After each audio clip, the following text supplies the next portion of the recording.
Welcome to the first episode in this brand new series that I call MBA Mic.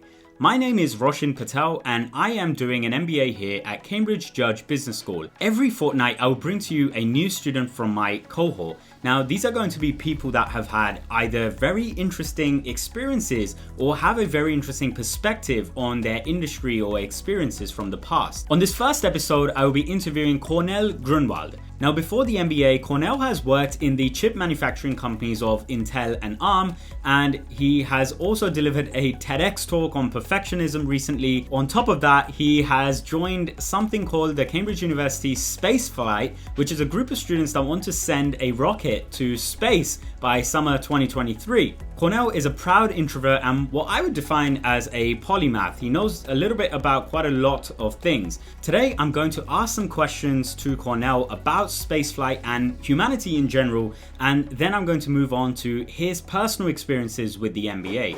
Where does spaceflight fit into that story? It sounds like you've had quite a specific story around engineering in Intel and ARM. I would not have predicted that you would have an interest in anything to do with space. Semiconductors is sort of a complicated beast on its own, obviously. I believe my interest in space started when I was 14 years old, and it was sparked by the books that I was enjoying as a young boy. I was trying to be a writer myself, firstly of fantasy stories and then science fiction stories. So this science fiction interest fueled my love to space. And I always dreamed that one day, by some means, I will enter the stage of doing something meaningful in that space. And I was fortunate enough to reach out to my colleagues at the society and convince them that I am a good person to include myself into their work and perform something meaningful together. From chip manufacturing, software engineering to manufacturing rockets. Yeah, that's if you put it, it's quite a good journey indeed. My first question to you today is about the student society that you're involved in Cambridge. What are they trying to do? So the society we are talking here about is Cambridge University Spaceflight. The society is composing of very talented, mainly undergraduate students from different studies concerning any mechanical or engineering sciences. And the society tries to achieve engineering marvels, trying to push themselves to actually build something yet more record-breaking or engineeringly complex along the way. So it exists for many years already. We had a very successful and also very much of a learning experiences in the past with Martlet program. And now we are trying to, among other things, introduce the new generation of rockets into our portfolio. And here Griffin I comes on stage trying to break the barrier, the Karaman line, and enter the space. Okay, so for people that don't know about this specific line, what is this line? So this is a sort of like agreed line where the atmosphere of the Earth ends in terms of any gas particles that are existing there. And beyond that, you are actually entering almost vacuum of space. And this is sort of a magical line, right? Well, below that, we already see the curvature of the Earth, and you see the difference between the colors of the atmosphere and the reality beyond that. But on the specific altitude, you truly immerse yourself with an idea of being on the orbit, but already in space. And this line is at exactly 100 kilometers. It's around 100 kilometers. It's always a matter of discussion, obviously, but we are assuming a 100 kilometers line target for our Griffin I program to break.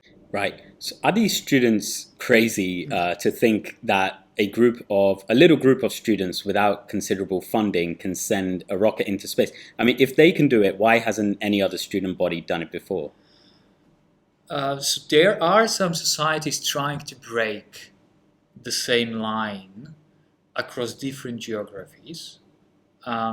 Most likely we will not be the first, considering the fact that actually we are mainly composing on ambitious, I wouldn't say crazy, but ambitious undergraduates. But this ambition is a driver really to push things beyond the boundaries that all of the other people are actually setting for you. And I absolutely adore and I absolutely support the community of undergraduate students there is within the society with this idea, because that means that they are ambitious. That means also that they are with a tremendous amount of self-belief. And considering the fact that I spent some time already with them, I know that they can do it. They absolutely can do it. So I've got a broader question for you. Obviously, there are multiple bodies, including government bodies, that are trying to accomplish cheap space flight to space, but potentially in the future to asteroids, the moon, or Mars, or other planets in the future. What do you think accomplishing specifically cheap space flight is going to do for the future? And also, what do you think companies doing this, private sector doing this, for example, SpaceX, Blue Origin, or Virgin, accomplishing spaceflight to asteroids or other bodies is going to do in the broader sense to humanity?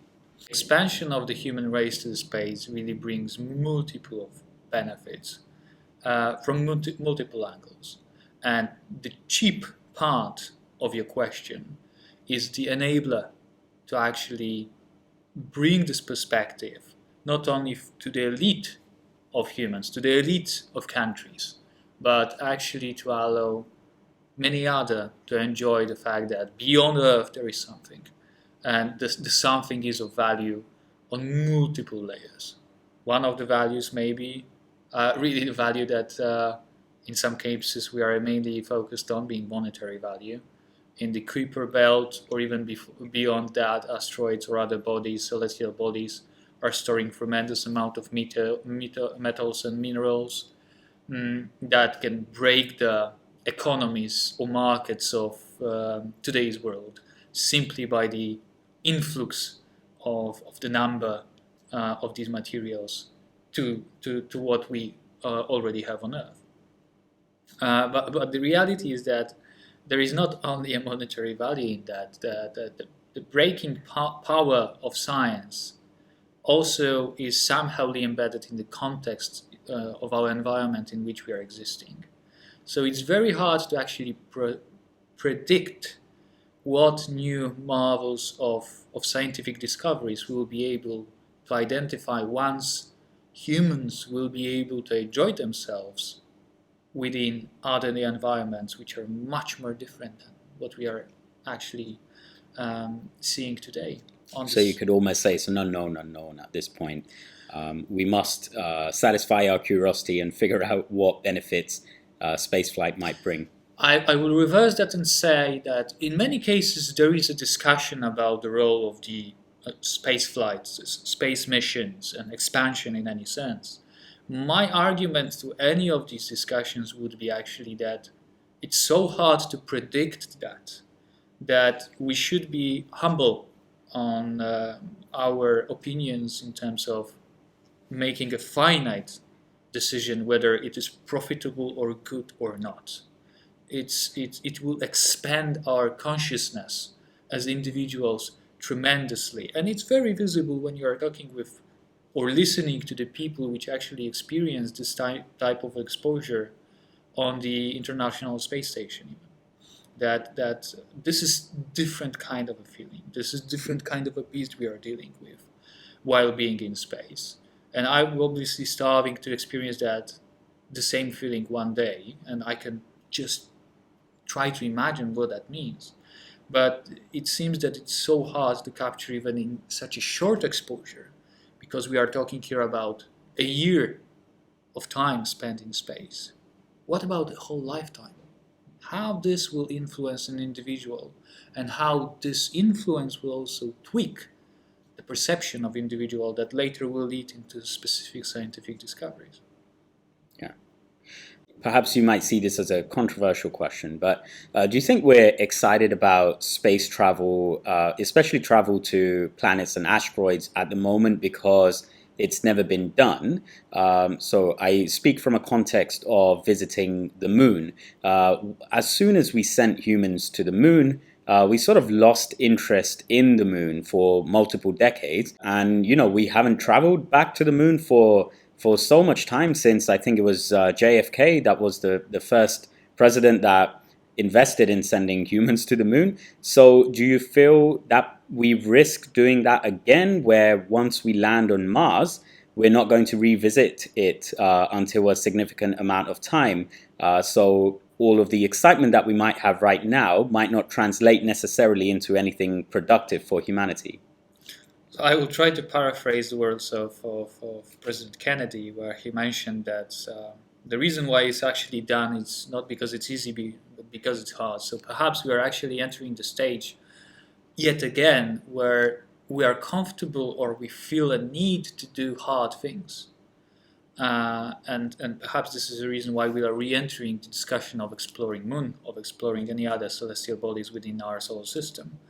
And we need to do that from the perspective of actual knowledge. We don't have that much of a benchmark of a knowledge to actually compare how our own environment on Earth is behaving in comparison to what we already have even in our solar system, which is, in some would say, insignificant in the scale, in comparison to the scale of the galaxy. Once we go to space and colonize something, let's say, for example, planet Mars, because it's the easiest to envision, Yeah. do you think there's going to be more than just a payload that we take with us? Are we going to take our beliefs, our norms, our habits from this planet, our religion, all of the other crap that leads to our downfall on this planet? I love this question. From my perspective, again, I can only speak from my perspective about that. It's much grander thing that we are actually talking here about, and much wiser minds are actually dealing with these issues. What I can say is that I predict that obviously at the starting point we'll be carrying a lot with us beyond just a payload. Culture is built also by artifacts, so whatever payload we'll collect with us, it will be carried with us as a representation of the culture that we have built on Earth. But what will be in our minds, the beliefs, the reality that we have experienced on Earth, will play a significant role into shaping a new society, new culture in whatever region we'll be actually traveling to. And there is no escape to that. It's a natural thing. We are doing the same thing when we are migrating between countries. For some people, experiencing a new continent is an experience from the another world, right? Yeah. So there is a way to predict what would happen. The only difference is that there will be no one there waiting for us. So whatever we will bring will become a new norm, or at least new normative belief, new normative of perspective, and that will be a strange experience for sure. But right now we have communities living in a very distant part of our planet. We are having people living in Alaska, but not in Anchorage, but well beyond that. We have people in stations on Antarctica. We have people in Siberia. We have people in so many distant parts of the world. And perhaps this question is the question that we could ask them. What did you carry with you? And what did you actually discover from scratch down there? And then magnified by the fact that this is actually involving a space travel. So the first person to go to Mars and create some rock paintings about some new religion that they invent might end up being the most famous person on the planet. That may be the truth, yeah. So you mentioned we're going to be all alone. That is something I have thought about myself. After we get onto the new planet, Once again, let's take Mars as an example. What happens when somebody gets depressed on Mars and they want to come back? And the reality is going to be that nobody will either fund them to come back, or it will just take an impossible amount of resources for them to come back. They know that it's not going to happen. They're not going to get to come back when they miss their family or this planet. So what happens to that person there? I like that you're bringing massive topics on me. I think there are a couple of assumptions within this question. The first assumption perhaps is the assumption that sort of links to the idea of cheap spaceflight. I believe that the first portion of it will be driven by more of a mission, scientific mission perspective rather than building habitat from scratch, right? First, we'll have to break some sort of boundaries to simply travel there and perhaps test how it looks like to go back. And only then we'll be actually building some habitats. Reality, though, is that if we'll be proceeding nicely with an idea of a cheap spaceflight, the biggest cost associated with designing a proper spaceship is the cost of escaping Earth, if we are talking about Moon and if we are talking about Mars.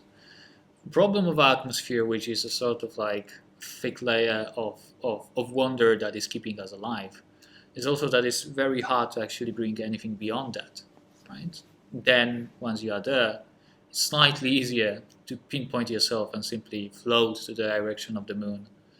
And if you think about that, if we'll go to the Moon first, and then on the Moon we'll build a base, a habitat, and also a cosmodrome, flying from Moon to Mars will be far less complicated in terms of fuel consumption, and therefore then it's gonna be easier to bring person back, right? So there are ways to ensure that cheap travel will be happening. The bigger issue I envision is that indeed we cannot truly predict what will be an effect of this new environment for humans. We are only playing with this concept while sending our astronauts to the space, to International Space Station. And we already see that there are some differences. First of all, our body change. Through our body, obviously, we can assume that in long term our body will somehow affect how we perceive the world, and potentially develop a depression based on that. However, it's very hard to assume certain outcomes. Perhaps the whole population will be suffering from the depression of some sort. Yeah. Right? What will happen then? Should we simply scrap it and send them back? Right? There is always a threat that what we'll discover in the space is the fact that it's so unfriendly that we cannot survive there. And I think it wouldn't even be a shock if that did happen. I mean, we wouldn't be able to look back and say, where did we miss that? To me, it seems pretty predictable that there are going to be obstacles that we are, taking quite lightly at this moment, or we know could be an issue. It's just that we're not looking that direction because of all of the optimism around, we're taking humanity forward. We tend to forget about the challenges that we're going to have to face. Absolutely. But trying to answer your question as well with some sort of a comparison. Imagine a situation in which French troops deployed to Africa in 19th century are based in the middle of Sahara in a fort, which looks nothing like Paris in any sense. But they have to stay there for a significant period of time. There is no connection with anything beyond that. Any type of transportation passes in a very irregular way. We already survived that. We tested ourselves to the stage where we can slightly, or with not certainty, but still we can assume that we will survive. And there is also this aspect that there are people which are really driven to do that. And if you have conviction within yourself that this is something you are destined for, it will spark you in whatever darkness you will face. But obviously, it's a very, very hard topic that we'll have to take a look into, because we are suffering from depression as a humanity, and many humans today on this planet. We cannot assume that we'll deal with this issue in an easier way on Mars. So the difference between the 18th and 19th centuries of colonization and today is quite obviously technology, being probably the most obvious and largest difference. Why don't we just send robots before us? Why wouldn't it be cheaper, less risky, and potentially allow us to collect much more data much more quicker when we have dedicated robots that work 24/7 on the new planet, and then we have 20 to 50 years to decide whether it is inhabitable and who wants to go there now that we have this collection of data? So why aren't we sending robots first? We're talking here about some scenarios which are very similar to the Blade Runner concepts, where indeed on the peripheral areas of our existence as a civilization, robots are actually pushing these boundaries in some specific context, or mining the rocks or anything like that. And I absolutely see that this is the direction we should pursue in the future. I believe that right now it is still a limitation of technology. How we can ensure the survivability of whatever robots will actually send to this place. And to be honest, we are not that yet advanced in sending massive payloads to anything beyond Mars. We are even struggling with landing on Mars with whatever equipment we have there. There are many failures, obviously. And now imagining that one robot will actually travel to the Kuiper Belt and start mining any of the asteroid and then return the payload to the Earth, because otherwise what sense it is. It's a bit of a stretch. However, I see that to be the future direction that we should definitely enjoy. Yeah. And if you could give one piece of advice to aspiring MBAs or MBA candidates who either are looking for an MBA program or who are about to join one, there's not a lot of us that do MBAs, but a lot of people that are interested in doing MBAs. What is that one piece of advice you would give them?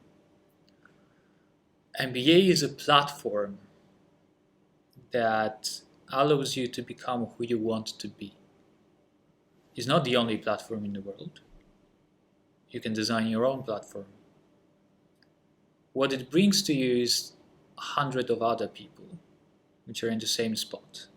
And out of sudden they have this specific interest in self-awareness and bringing the best of themselves for the sake of the future. And I strongly believe that in places like Cambridge, you'll not only enjoy a very diversified cohort of individuals, which multiplies and magnifies this effect, but also you have an access to things that are not linear things. I wouldn't truly predict that at some point of time during my MBA I will be actually enjoying a time in engineering organization, designing rockets or building rockets and shooting them to space. This is something that tells to me that there is a space for everyone during MBA programs to truly try to shape their own future. Thank you, Kornel, for that. I want to thank you so much for attending this podcast today and for your time sharing all of the knowledge that you've accumulated over the years. I'm sure that's going to grow. I hope. I hope indeed. But thank you so much, Kornel. Thank you for having me. That was a great experience, and thank you for interesting conversation, Rosin.